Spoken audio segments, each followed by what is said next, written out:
Good evening. You are watching the news from the Sultanate of Oman television. First, the headlines. Japan declares a state of emergency in Tokyo and 3 other regions to combat COVID-19 pandemic.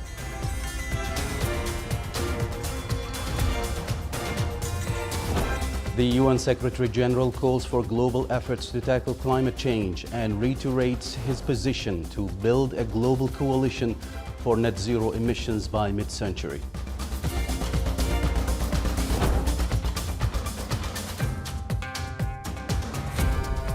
And Oman oil price exceeds $63 per barrel as the international oil prices are approaching $66 per barrel.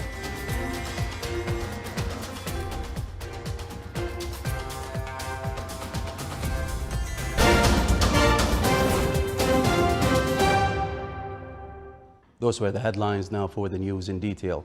The head of the World Health Organization, WHO, said in a report today that coronavirus vaccines remain out of reach in the poorest countries, marking the first anniversary of the COVAX dose sharing facility.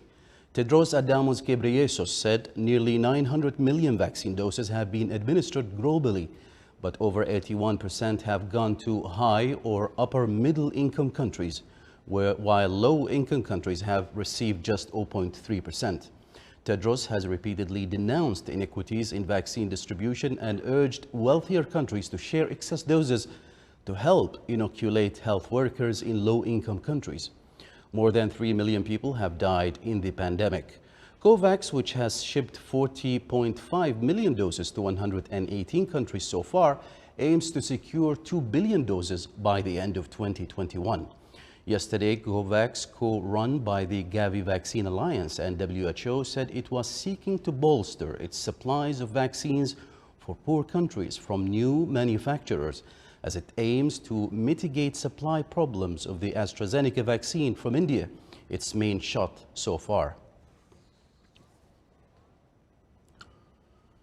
Japan's Prime Minister Yoshihide Suga said today declared a state of emergency over COVID-19 in Tokyo, Osaka, Kyoto, and Hyogo. The Prime Minister announced at the Coronavirus Task Force meeting today that the state of emergency will come into effect from Sunday to May 11th.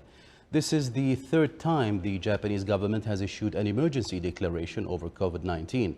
It came as the prefectures have requested enhanced measures to combat the spread of the virus, which are much tougher than the quasi-emergency measures previously implemented.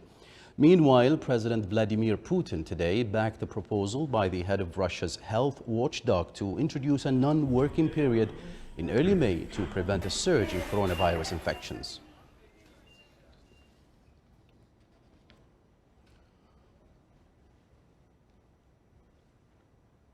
The number of confirmed cases of coronavirus around the world has reached more than 145 million cases and more than 3.85 million deaths. Today, India recorded the largest daily death toll from corona infections in the world for the 2nd day in a row, and daily deaths from the virus rise sharply. As cases started falling in October and November, the Hindu nationalist central government and state authorities allowed most activity to return to near normal levels. Bollywood productions resumed, lavish weddings returned, and spectators watched India thrash England at cricket in Chennai and at the huge new Narendra Modi Stadium. Tens of thousands of farmers took part in demonstrations against new agricultural laws, and people thronged religious festivals. The biggest was the Kumbh Mela in Hardwar, which between January and this week was attended by upwards of 25 million Hindu pilgrims. Masks and social distancing were largely forgotten as they were at election rallies in several states. One in Kolkata saw Prime Minister Narendra Modi address an estimated 800,000 people.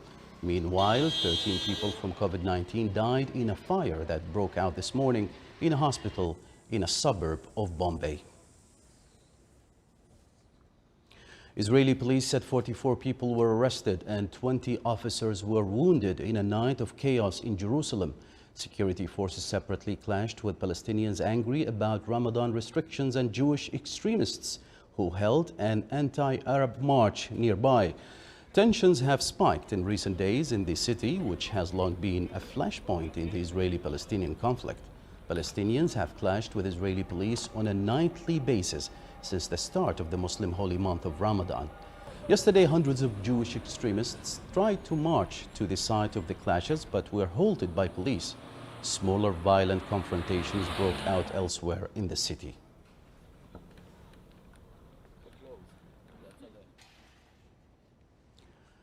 United Nations Secretary-General Antonio Guterres yesterday called for global efforts to defeat climate change during a US-hosted virtual event.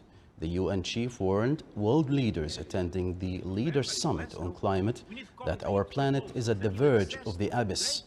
Guterres said they need a green planet, but the world is on red alert. They must make sure the next step is in the right direction. Leaders everywhere must take action, first by building a global coalition for net zero emissions by mid-century. Every country, every region, every city, every company and every industry. Second, by making this a decade of transformation. He urged countries to submit new and more ambitious, nationally determined contributions for mitigation, adaptation and finance to lay out actions and policies for the next 10 years aligned with a 2050 net zero pathway. He called on leaders to take action to conquer climate change and reiterated his position to build a global coalition for net zero emissions by mid-century. All countries, starting with major emitters, should submit new and more. Rescue teams today said an object with high magnetic force has been spotted in the search for the Indonesian Navy submarine lost in the Bali Sea, with 35 or 53 crew, which would be rapidly running out of oxygen if not already crushed by water pressure. The force was detected at a depth of 50 to 100 meters. An aerial search had earlier spotted an oil spill near the submarine's last location. The diesel-electric powered submarine could withstand a depth of up to 500 meters, but anything more could be fatal. The Bali Sea can reach depths of more than 1,500 meters. If the submarine was still intact, officials said it would only have enough air to last until around dawn tomorrow. More equipment arrived today to help the search. 2 Australian ships joined the hunt, including a support ship and a frigate with sonar capabilities, while the U.S. Defense Department is sending airborne assets to assist in the submarine search.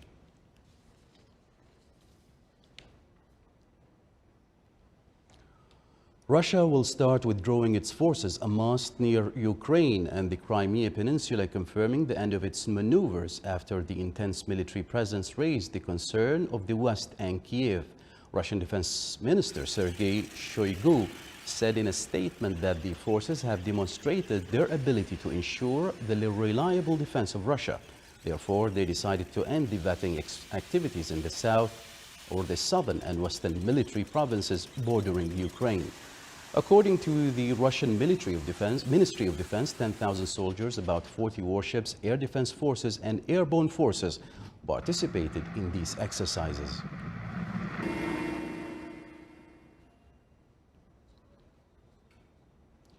The European Parliament is to hold a vote next Tuesday on ratifying the EU-UK trade and cooperation agreement that defines post-Brexit relations with Britain. European sources said if MEPs vote in favor, as expected, it would finalize adoption of the pact by both sides before a mutually agreed deadline runs out at the end of the month. Currently, the treaty is provisionally applied pending the European Parliament's adoption. British MPs ratified it the day it was signed on December 30th, 2020. The European Parliament had dragged its feet on holding a vote, in part to protest unilateral moves by London to suspend checks on goods entering Northern Ireland. And Ukrainian borders, ever.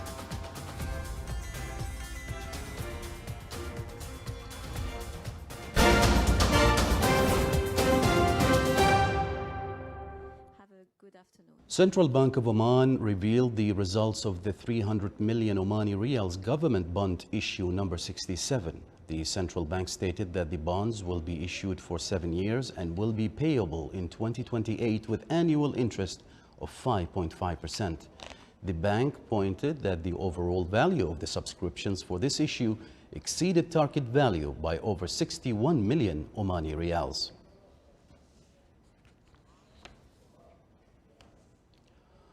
Oman oil price June delivery amounted to $63.22 per barrel, recording an increase by 57 cents compared to yesterday's price, which reached $62.65. International oil price recorded an increase today due to the easing of lockdown procedures with a decline in COVID-19 cases in some countries and in anticipation of a recovery of oil demands. Brent crude oil for June delivery rose 8 cents to reach $65.40 per barrel, while West Texas Intermediate increased by 51 cents, amounting to $61.94 per barrel.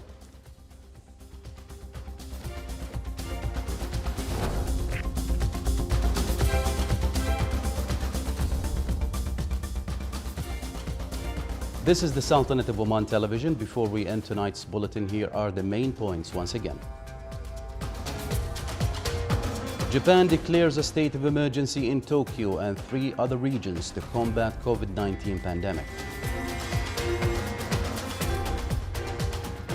The UN Secretary General calls for global efforts to tackle climate change and reiterates his position to build a global coalition for net zero emissions by mid-century. And Oman oil price exceeds $63 per barrel as the international oil prices are approaching $66 per barrel. And with the end of tonight's news bulletin, we would like to remind you once more to keep following the precautionary measures of wearing face masks, washing hands, and keeping physical distance from each other. From all of us here at the newsroom and the studios, it's good night and stay safe.